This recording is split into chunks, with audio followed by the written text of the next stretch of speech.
It was supposed to be a peaceful Sunday morning in rural Kentucky, a sanctuary filled with hymns and healing, but what unfolded was a nightmare that would haunt an entire community forever. 2 innocent lives lost, a church soaked in blood, and a state trooper fighting for his life, all because of one man's madness. If you're watching this, stay with us until the end, because what you're about to hear is not just a story about tragedy, but about courage, faith, and a town forever changed. And don't forget to hit subscribe and tap the bell so you never miss these real-life stories that matter. In a small Kentucky town where the church bell usually rings to summon hope, it rang that day as a chilling echo to gunfire, screaming, and sirens, the kind of sound that silences prayer and leaves even the strongest believers questioning everything.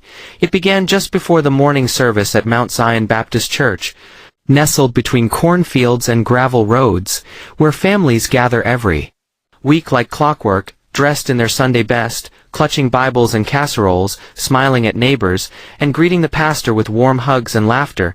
Among them were 66-year-old Elder Ronald Triggs, the senior deacon who never missed a service in 25 years, and 57-year-old Miss Laura Jenkins, a choir leader with a voice that could melt your soul. They were the backbone of that church, the kind of people who held broken hearts and mended community wounds.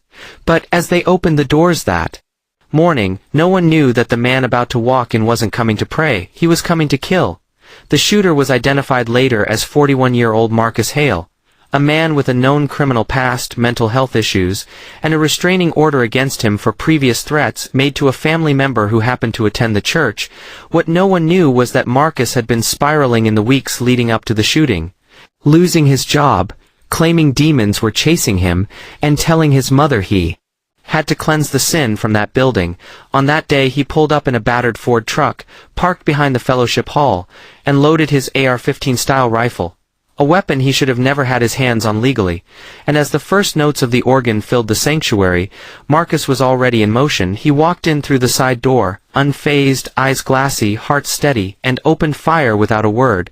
The first bullet struck Ronald in the chest and neck, killing him instantly. As he stood by the door greeting newcomers, the choir fell silent, screams erupted, pews overturned as worshippers dove to the floor or crawled toward exits.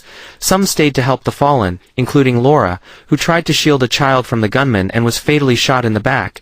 All this happened in under 2 minutes before Marcus fled the scene, leaving behind shattered stained glass, blood-spattered hymnals, and a trauma so deep it would take years to even begin to heal.